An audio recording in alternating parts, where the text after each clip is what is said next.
हे दोस्तों, क्या हाल है। तो डीमन स्लेयर का थर्ड सीजन 9 अप्रैल को रिलीज होने वाला है। तो मैंने सोचा क्यों ना आपको सीजन 1 और सीजन 2 का रिकैप दे दिया जाए। तो डीमन स्लेयर के सीजन 1 में 26 एपिसोड्स हैं। तो स्वागत है दोस्तों कॉमिक वॉइस के एक और नई वीडियो में, जहां मेरा नाम है हुज़ैफा और आज मैं रिकैप करने जा रहा हूँ डीमन स्लेयर के सीजन 1 को। तो चलिए वीडियो स्टार्ट करते हैं।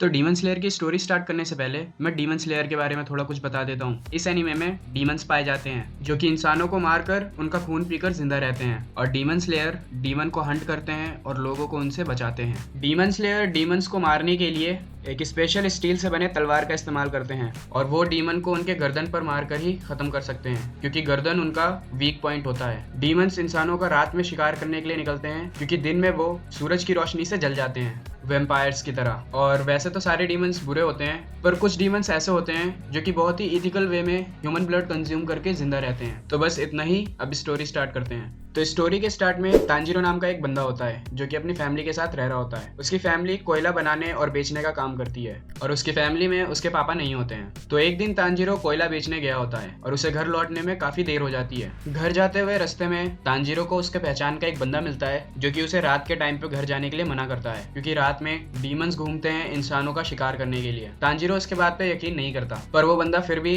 तांजीरो को रात में उसके घर में रुकने के लिए मना लेता है। अगली सुबह तांजीरो जब अपने घर जाता है तो वो देखता है उसके पूरे परिवार को किसी ने मार दिया है। उसके परिवार के सभी लोग खून में लथपथ होते हैं, बस उसकी एक बहन नेजुको जिंदा होती है। तो वो उसे अपने पीठ पर बैठाकर पास ही किसी डॉक्टर के पास ले जाने लगता है। रास्ते में वो देखता है कि नेजुको का साइज बड़ा होने लगता है और वो एक डीमन में बदलने लगती है। तभी वहां पर एक डीमन स्लेयर आ जाता है और वो नेजुको को पकड़ लेता है, और वो नेजुको को मारने ही वाला होता है कि तांजीरो नेजुको को बचा लेता है। वो डीमन स्लेयर तांजीरो को बताता है कि ये अब एक डीमन बन चुकी है और ये कभी भी तुम्हें मार सकती है। तांजीरो इससे कहता है कि ये मेरी छोटी बहन है और ये कभी भी ऐसा नहीं कर सकती। तांजीरो कहता है कि अगर ये डीमन बन भी गई है तो ये किसी भी इंसान को नुकसान नहीं पहुंचाएगी, और मैं इसे डीमन से वापस इंसान बनाकर रहूंगा, तो प्लीज इसे छोड़ दो, मत मारो। वो डीमन स्लेयर कहता है कि नहीं, इसे मरना ही होगा, इसका कोई इलाज नहीं है। तांजीरो फिर उस बंदे से फाइट करने लगता है, और तांजीरो की फाइटिंग स्किल देखकर वो बंदा थोड़ा सा इंप्रेस हो जाता है, पर वो तांजीरो को बेहोश कर देता है। तांजीरो को बेहोश देखकर नेजुको उस डीमन स्लेयर पर अटैक करती है तांजीरो को प्रोटेक्ट करने के लिए, पर वो नेजुको को भी बेहोश कर देता है। वो ये देख के बहुत हैरान होता है कि एक डीमन एक इंसान को प्रोटेक्ट कर रहा है, और वो नेजुको को नहीं मारता, पर उसके मुंह में बांस का बना एक मजल बांध देता है ताकि नेजुको किसी को काट ना सके। तांजीरो को होश आता है तो वो बंदा उसे माउंट सगीरी में ओल्ड मैन सकोंजी ओरोकोडाकी के पास जाने के लिए कहता है। सकोंजी ओरोकोडाकी रिटायर्ड डीमन स्लेयर था जो कि अब डीमन स्लेयर की ट्रेनिंग दिया करता है। वो डीमन स्लेयर ओरोकोडाकी को एक लेटर लिखकर तांजीरो और नेजुको के बारे में सब कुछ बता देता है। तांजीरो नेजुको को धूप से बचाने के लिए एक टोकरी बनाता है। नेजुको जब चाहे अपना साइज बड़ा या छोटा कर सकती थी, तो वो अपना साइज छोटा करके उस टोकरी में बैठ जाती है। फिर वो दोनों माउंट सगीरी की तरफ चल देते हैं। रात के टाइम पे तांजीरो को एक घर में से ब्लड की स्मेल आती है, क्योंकि तांजीरो की नाक बहुत ही ज्यादा तेज होती है। वो कई दूर से भी किसी चीज की स्मेल सूंघ सकता है। तांजीरो उस घर में जाता है, वहाँ पर एक डीमन होता है। वो डीमन तांजीरो पे अटैक करता है, पर नेजुको उस डीमन के सर पर एक खींच के लात मारती है और उसका सर धड़ से अलग हो जाता है। पर वो डीमन मरता नहीं है। उसका सर तांजीरो से फाइट कर रहा होता है और उसकी बॉडी नेजुको से। तांजीरो उसका सर अपनी कुल्हाड़ी से एक पेड़ में अटका देता है और उसकी बॉडी को खाई से नीचे फेंक देता है। तांजीरो एक चाकू लेकर डीमन के सर पे मारने जा रहा होता है, और तभी वहां पर ओरोकोडाकी आ जाता है। वो तांजीरो से कहता है कि ये चाकू से नहीं मरने वाला, तुम्हें इसका सर पत्थर से कुचलना होगा। पर तांजीरो ऐसा नहीं कर पाता, और सुबह होते ही वो डीमन सूरज की रोशनी से जल जाता है। तांजीरो ओरोकोडाकी से कहता है कि मुझे अपनी बहन के लिए इलाज ढूंढना है। तो ओरोकोडाकी तांजीरो से कहता है कि तुम्हें इसके लिए बहुत सारे डीमन से लड़ना पड़ेगा, और डीमन से लड़ने के लिए पहले तुम्हें डीमन स्लेयर बनना पड़ेगा, तो मैं तुम्हें ट्रेनिंग दूंगा। फिर ओरोकोडाकी उन्हें अपने घर लेकर आ जाते हैं। नेजुको को घर में सुलाकर वो दोनों माउंट सगीरी के ऊपर चले जाते हैं, और ओरोकोडाकी तांजीरो से कहते हैं कि मैं घर जा रहा हूँ और तुम्हें भी यहाँ के ट्रैप्स को पार करके कल सुबह तक घर पहुँचना है, और ये तुम्हारा टेस्ट है, और इसके बाद मैं डिसाइड करूंगा कि तुम डीमन स्लेयर बनने के लायक हो या नहीं। तांजीरो जैसे तैसे भी करके सुबह होने से पहले घर पर पहुंच जाता है। ओरोकोडाकी उसे 1 साल तक अलग अलग तरह की चीजें सिखाते हैं और उसे ट्रेन करते हैं, और 1 साल बाद वो उससे कहते हैं कि मैंने तुम्हें सब कुछ सिखा दिया है, पर डीमन स्लेयर बनने के लिए तुम्हें डीमन स्लेयर के एंट्रेंस एग्जाम को पास करना होगा, और उस एंट्रेंस में जाने के लिए तुम तैयार हो या नहीं ये मैं तय करूंगा। और फिर वो तांजीरो को एक बहुत बड़ा सा पत्थर देते हैं और कहते हैं कि जिस दिन तुम इस पत्थर को काट कर इसके 2 टुकड़े कर दोगे उस दिन तुम एंट्रेंस देने के लिए तैयार हो जाओगे। तांजीरो उस पत्थर को काटने की कोशिश करता है पर वो नाकामयाब होता है। फिर वो 6 महीने और ट्रेनिंग करता है और फिर पत्थर को काटने की कोशिश करता है पर फिर भी वो नाकामयाब होता है। वो फिर से ट्रेनिंग करता है और पत्थर को काटने की कोशिश करता है पर फिर भी वो नाकामयाब होता है। वो अपनी पूरी उम्मीद खो चुका होता है और हार मानने ही वाला होता है कि तभी वहाँ पर साबितो नाम का एक डीमन स्लेयर आता है और वो तांजीरो से फाइट करता है अपनी लकड़ी की तलवार से। उसकी स्पीड इतनी तेज होती है कि तांजीरो उसको छू भी नहीं पाता है और वो दोनों तब तक लड़ते हैं जब तक तांजीरो बेहोश नहीं हो जाता है। तांजीरो को जब होश आता है तो वो मकोमो नाम की एक लड़की को अपने पास पाता है। वो भी एक डीमन स्लेयर होती है। वो तांजीरो को साबितो से लड़ने के लिए ट्रेनिंग देती है। सबसे पहले वो तांजीरो को टोटल कंसंट्रेशन ब्रीदिंग सिखाती है। इस टेक्निक की मदद से एक डीमन स्लेयर अपनी स्ट्रेंथ को बढ़ा सकता है और 6 महीने की और ट्रेनिंग के बाद तांजीरो साबितो से लड़ने के लिए वापस आता है। पर इस बार साबितो अपनी असली तलवार से तांजीरो से फाइट करता है। तांजीरो साबितो को हरा देता है और उसके मास्क को बीच में से काट देता है। पर तांजीरो को पता चलता है कि उसने उसके मास्क को नहीं बल्कि उस बड़े से पत्थर को बीच में से काट दिया है।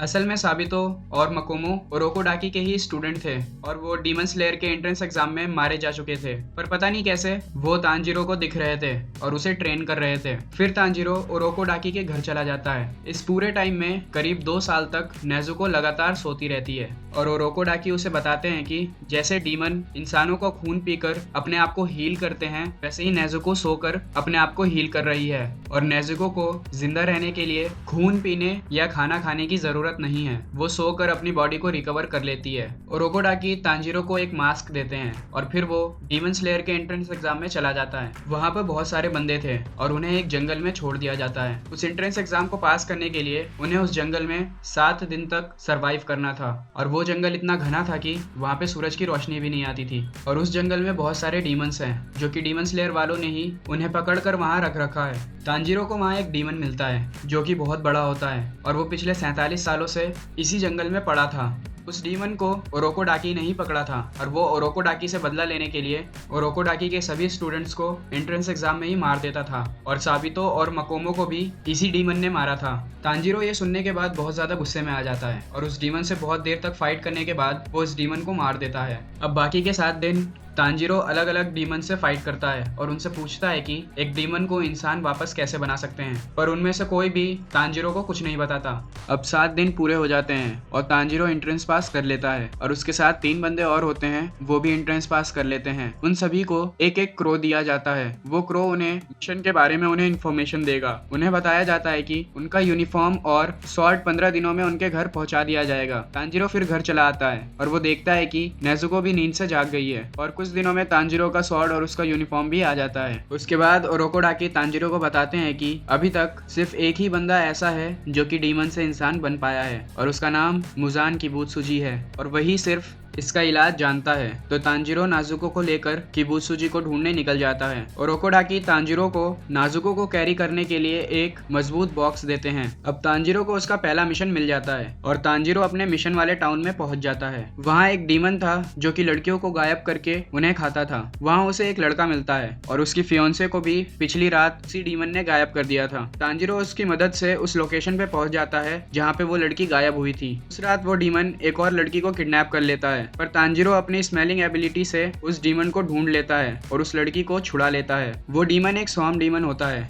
और वो अपने आप को 3 डीमंस में स्प्लिट कर लेता है। एक डीमन से नेजुको फाइट करती है और 2 डीमन से तांजीरो उन दोनों डीमंस को मार देता है और आखिरी वाले से किबुत्सुजी के बारे में पूछता है। वो डीमन किबुत्सुजी का नाम सुनकर बहुत डर जाता है। वो तांजीरो को कुछ नहीं बताता और तांजीरो पर अटैक करता है तो तांजीरो उसे भी मार देता है। इस मिशन के खत्म होते ही तुरंत बाद उसे एक नया मिशन मिल जाता है जिसके लिए उसे टोक्यो जाना था। तांजीरो टोक्यो पहुंचता है तो उसे बहुत ज्यादा भूख लग रही होती है तो वो एक दुकान से ओडेन लेकर खा रहा होता है। तभी उसे उस डीमन की स्मेल आती है जिसने उसके परिवार को मारा था। वो दौड़कर उसके पीछे जाता है और तांजीरो देखता है कि वो डीमन तो एक नॉर्मल इंसान की तरह है और उसकी फैमिली भी है। तांजीरो समझ जाता है कि यही मुजान किबुत्सुजी है। किबुत्सुजी तांजीरो से अपना पीछा छुड़ाने के लिए एक चलते फिरते आदमी को डीमन बना देता है और खुद वहां से चला जाता है। तांजीरो उस बंदे को कंट्रोल कर रहा होता है पर वो बंदा कंट्रोल नहीं होता। तभी वहाँ 2 और डीमन आते हैं, तमायो और योशिरो। वो दोनों अच्छे डीमंस होते हैं। वो तांजिरो और उस बंदे को अपने घर ले आते हैं। तमाया उन्हें बताती है कि सिर्फ किबुत्सुजी ही किसी भी इंसान को डीमन बना सकता है, पर 200 साल की स्टडी के बाद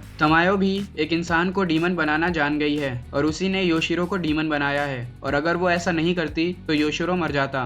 वो दोनों इंसानों को नहीं मारते, बस थोड़ा बहुत खून लेकर जिंदा रहते हैं। तांजिरो तमायो से नाजुको को ठीक करने के लिए कहता है, जिस पर तमायो उससे कहती है कि इसके लिए मुझे किबुत्सुजी का खून चाहिए होगा, पर किबुत्सुजी ने अपने ब्लड से 12 और डीमंस बनाए हैं जो कि 12 किजुकी के नाम से जाने जाते हैं, तो मुझे उन सभी के ब्लड सैंपल्स चाहिए होंगे और नेजुको का भी ब्लड सैंपल चाहिए होगा। उन 12 किजुकी का रैंक उनके आंखों में लिखा होता है और जितना कम नंबर होता है वो डीमन उतना ही खतरनाक होता है, और वो लोग डायरेक्ट किबुत्सुजी के लिए काम करते हैं। तांजिरो ने किबुत्सुजी को देख लिया था, तो किबुत्सुजी तांजिरो को मारने के लिए 2 डीमंस को भेजता है, यहाबा और सुशामारू। यहाबा एक एरो डीमन होता है जिसकी पावर होती है कि किसी भी चीज को बिना छुए किसी भी डायरेक्शन में भेज देना, और सुशामारू एक तमारी डीमन होती है और उसका तमारी बहुत स्ट्रॉन्ग और फास्ट होता है, और वो अपने तमारी को यहाबा के पावर से किसी भी डायरेक्शन में फेंककर तांजिरो और बाकियों पर अटैक करती है और योशिरो का सर उड़ा देती है, पर डीमन होने के वजह से योशिरो बच जाता है। योशिरो अपनी सेंस ऑफ साइट तांजिरो को देता है, जिसकी मदद से तांजिरो सुशामारू के अटैक्स की डायरेक्शन को देख पाता है, पर वो उसके तमारी को रोक नहीं पा रहा था, तो वो पहले याहाबा को खत्म करने की सोचता है। तांजिरो याबाहा से फाइट करता है और तमायो, नाजुको और योशिरो सुशामारू से फाइट करते हैं। तांजिरो बहुत देर तक याहाबा से फाइट करने के बाद याबाहा को मार देता है, पर तांजिरो भी अधमरे हालत में हो जाता है। इधर तमायो सुशामारू के साथ माइंड गेम खेलती है और उसके मुंह से किबुत्सुजी का नाम बुलवा देती है, क्योंकि जो भी डीमन किबुत्सुजी को सर्व करता है वो किबुत्सुजी का नाम नहीं ले सकता, और अगर किसी ने उसका नाम लिया तो वो मर जाएगा, और इसके बाद सुशामारू भी मर जाती है।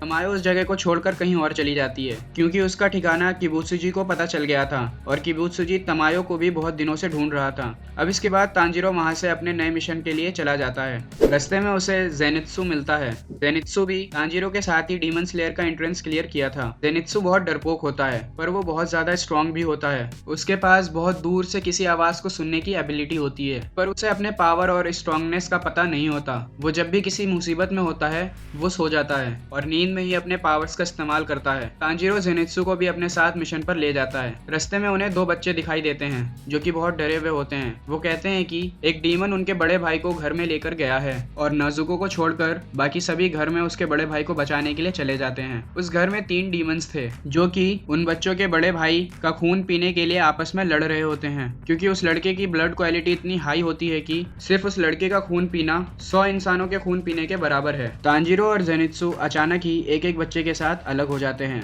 वहाँ पर एक और डीमन स्लेयर की एंट्री होती है जिसका नाम इनोस्के होता है और वो एक बोर मास्क पहनता है। इनोस्के बहुत एनर्जेटिक होता है और वो इजीली एक डीमन को मार देता है। इधर जेनित्सु एक डीमन को देखकर बेहोश हो जाता है और जैसा मैंने कहा था वो बेहोशी में ही अपनी पावर का यूज करके उस डीमन को मार देता है। अब बस ड्रम वाला डीमन बचता है। पहले वो डीमन भी 12 किजुकी में से ही था, पर अब किबुत्सुजी ने उसे निकाल दिया है। उस डीमन के बॉडी में ड्रम्स होते हैं और उन ड्रम्स को बजाकर वो रूम्स की साइड को अलग अलग तरह से रोटेट कर सकता है, और इसी का यूज करके वो तांजिरो को काफी देर तक पीटता रहता है। कुछ देर तक मार खाने के बाद तांजिरो उसके ड्रम के पैटर्न को समझ जाता है और आखिर में उस डीमन को भी मार देता है। तांजिरो उस डीमन का ब्लड सैंपल भी ले लेता है और उस ब्लड सैंपल को तमायो की बिल्ली की मदद से तमायो तक पहुंचा देता है, और फिर वो सब बाहर आ जाते हैं। बाहर इनोस्के जेनित्सु को मार रहा होता है क्योंकि जेनित्सु नेजुको की बॉक्स को प्रोटेक्ट कर रहा होता है, ये जानते हुए भी कि बॉक्स में एक डीमन है। पर तांजिरो वहां पर आ जाता है और इनोस्के को रोक देता है। तांजिरो उन्हें बताता है कि इसमें उसकी बहन है, पर इनोस्के फिर भी नहीं मानता और तांजिरो से लड़ने लगता है। कुछ देर तक लड़ने के बाद वो दोनों अपना सर लड़ाते हैं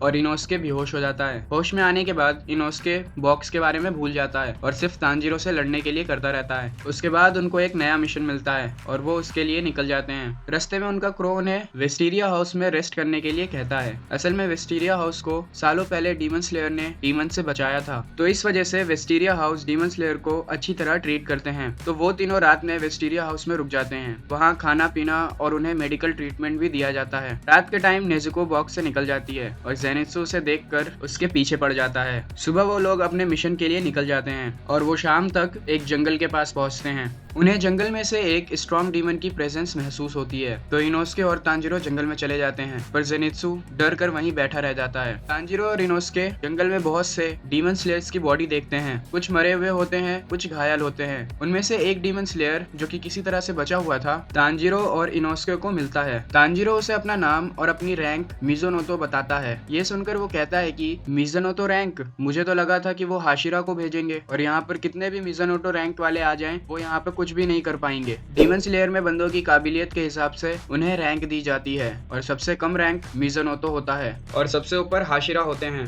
उस बंदे का नाम मुराता होता है। वो बताता है कि हम यहाँ 10 बंदे आए थे, पर जैसे ही हम यहाँ पहुंचे सबने एक दूसरे पर हमला करना शुरू कर दिया। असल में वहाँ एक स्पाइडर डीमन था जो कि अपने वेब से लोगों को कंट्रोल कर रहा था और फिर बाकी घायल लोग भी उन पर अटैक कर देते हैं। वो उनसे लड़ते हुए उस डीमन का पता लगाते हैं जो इन्हें कंट्रोल कर रही होती है और पता लगाते ही तांजिरो उसे मार देता है। उसके बाद उन्हें पता चलता है कि यहाँ सिर्फ एक नहीं और भी डीमंस हैं। इसी बीच जेनित्सु भी जंगल में आ जाता है, ये सोचकर कि तांजिरो इतने खतरनाक जंगल में नेज़ुको को लेकर गया है तो नेज़ुको को कुछ हो ना जाए। वहाँ उसे बहुत सारे डीमंस मिलते हैं जिनके सर इंसान के और बाकी हाथ पैर मकड़ी का होता है। वो जेनित्सु को काट लेता है और कहता है कि थोड़ी देर में तुम भी हमारी तरह बन जाओगे। वो बहुत ज्यादा डर जाता है और सोचता है कि कैसे उसके ट्रेनर ने उसे बचाया था और बिजली गिरने की वजह से उसके बालों का कलर चेंज हो गया था और फिर वो बेहोश हो जाता है और उसकी दूसरी पर्सनैलिटी बाहर आ जाती है और वो वहाँ सभी डीमंस को मार देता है और कमजोर होकर वहीं पर पड़ जाता है। इधर डीमन स्लेयर कॉप में उनके मास्टर को पता चलता है कि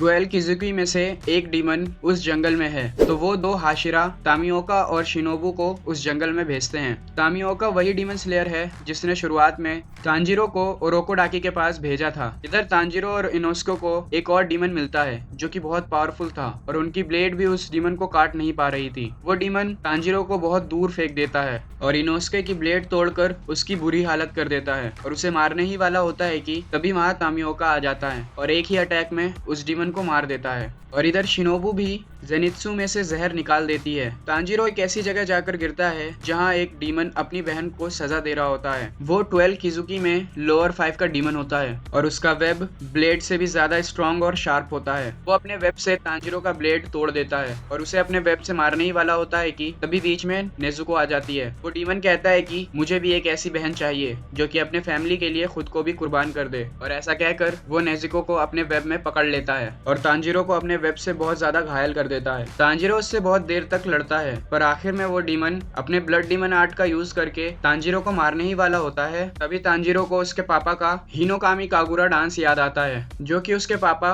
गॉड ऑफ फायर के लिए करते थे। फिर तांजिरो भी उस हिनोकामी कागुरा डांस को याद करके फायर ब्रीदिंग टेक्निक यूज करता है और उस डीमन के सभी वेब्स को कट कर देता है। और इसी दौरान नेज़ुको भी अपने ब्लड डीमन आर्ट को अनलीश करती है जिससे उस डीमन का वेब जलने लगता है और तांजिरो उसका गला काट देता है। पर बाद में तांजिरो को पता चलता है कि उसके गले को काटने से पहले ही उस डीमन ने अपने गर्दन को अपने शरीर से अलग कर दिया था और वो अभी भी नहीं मरा है। तांजिरो अब बिल्कुल भी उठने की हालत में नहीं होता है और वो डीमन तांजिरो को फिर से मारने ही वाला होता है कि तभी बीच में तामियोका आ जाता है और उस डीमन को एक ही झटके में मार देता है। मरते मरते वो डीमन अपने पास्ट को याद करता है कि कैसे वो एक हैंडीकैप पैदा हुआ था और फिर किबुत्सुजी ने उसे डीमन बनाया था और उसने अपने ही माँ बाप को मार दिया था। वो हमेशा से एक सच्ची फैमिली चाहता था, तो वो यहाँ बाकी डीमंस को अपनी पावर देकर जबरदस्ती यहाँ एक फैमिली की तरह रखता था। पर अब वो समझ गया था कि फैमिली का मतलब ये नहीं होता और फिर वो अपने माँ बाप से माफी मांगते हुए मर जाता है। तांजिरो सोचता है कि डीमंस भी मजबूर इंसान ही होते हैं जिनका किबुत्सुजी फायदा उठाता है। फिर वहाँ और भी डीमन स्लेयर रेस्क्यू और ट्रीटमेंट के लिए आ जाते हैं। सभी घायल और जिंदा लोगों को ट्रीटमेंट के लिए ले जाया जाता है।